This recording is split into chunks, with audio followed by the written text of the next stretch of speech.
Hey brothers and sisters, Matt Hatton here. Welcome to part 1 of 2 for the Tavern of Legends November 2020 guide. In the first part of this guide, we're going to go over the event itself. It is going to be a little bit more difficult than some of the events in the past, so I'll give you some tips and tricks as far as how to approach the event. And then the second guide, we'll go over the summoning portal, what that has to offer, and then we'll do some summoning portals at the end of that video.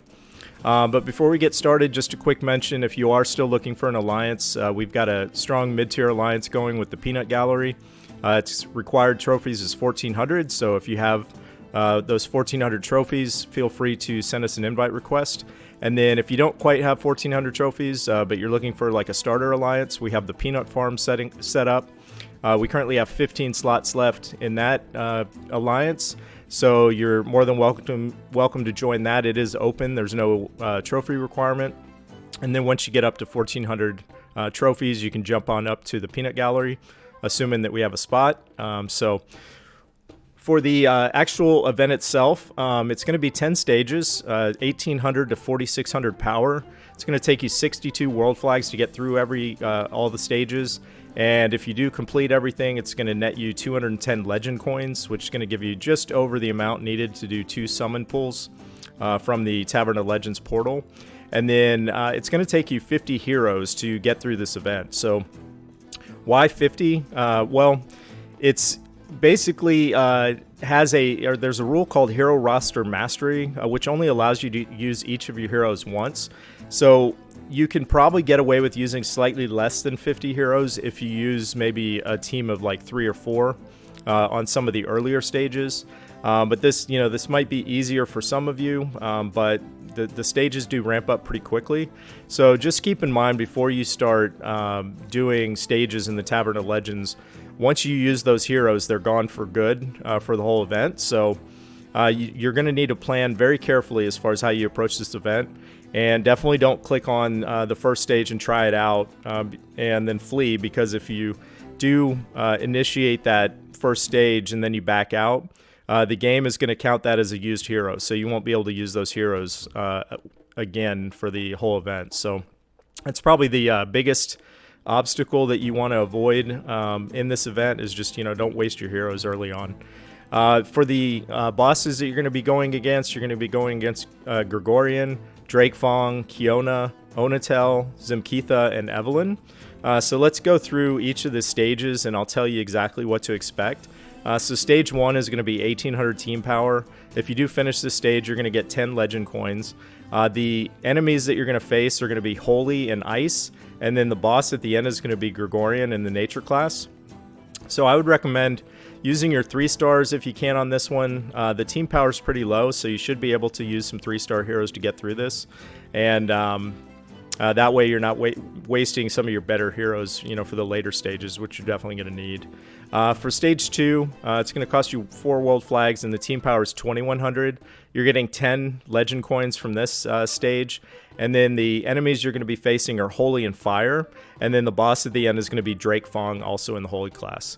So this one you can probably get away with like a strong 3-star team as well. So just use your best judgment as far as who you have leveled up. And then for the third stage, it's going to cost you 5 world flags. Now the team power is increasing to 2,500. It's going to net you 15 legend coins if you can make it through this stage. The enemies you're going to be facing are in the Ice and Fire element. And then the 2 bosses at the end are going to be Kiona in the Dark element and Onatel in the Holy element. So with this one, if you do have leveled up 3 stars, maybe some of them slightly emblemed, you can probably get away still with using 3 stars. But again, just use your best judgment. You know your heroes better than anybody. For the 4th stage, it's going to cost you 5 world flags. Now the team power is at 2,800. For stage 4, if you complete it, that's going to be 15 legend coins. And the enemies you're going to be facing are Holy and Fire element.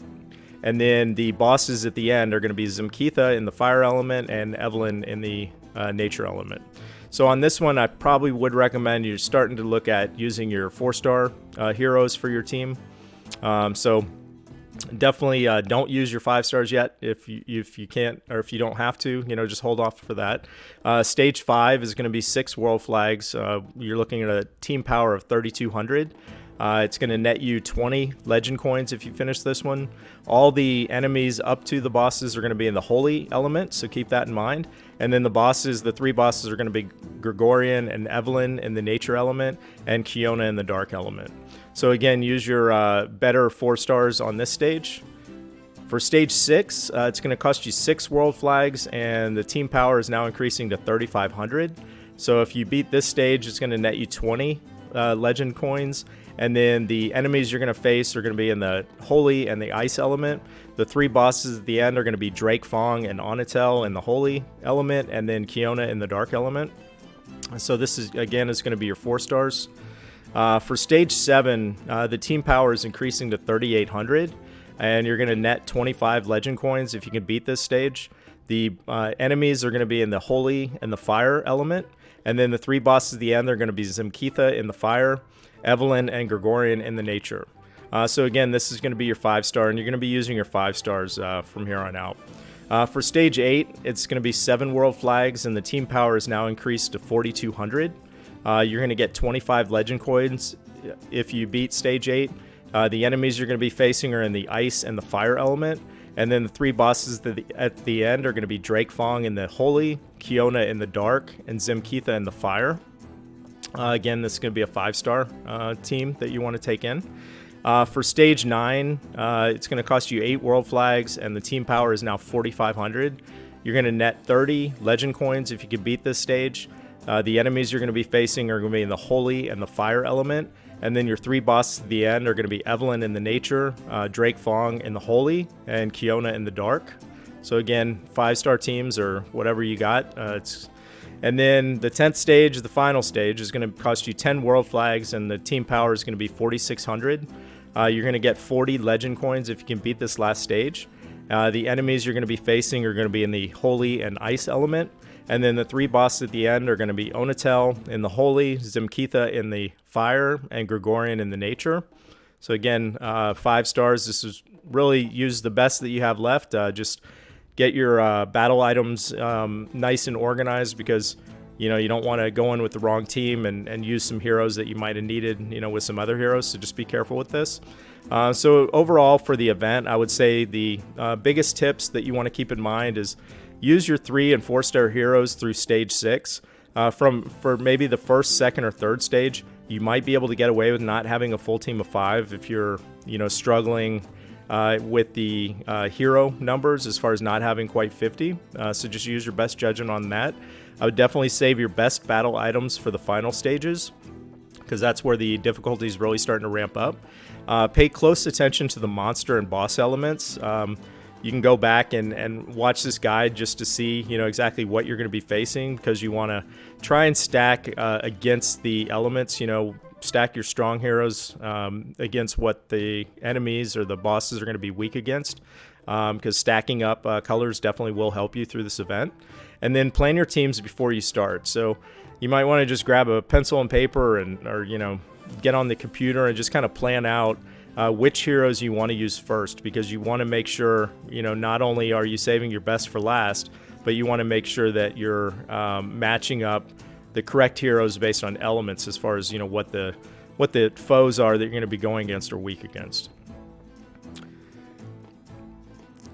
So as far as the legend summons, again, we are going to go through this in part 2 of this video. Hell is going to be the featured hero, and then we have Neith that's arriving. She was the hero of the month last November, so she'll be in the mix, but we'll go over these specific heroes in the second part of the video. So hope this guide helped you. As always, leave a comment if you have any questions, or if anything could have been added that you think maybe would be good in the next video. Definitely let us know. We love to hear that feedback. But thanks for tuning in, and we will definitely catch you on the next video. Take care, everybody.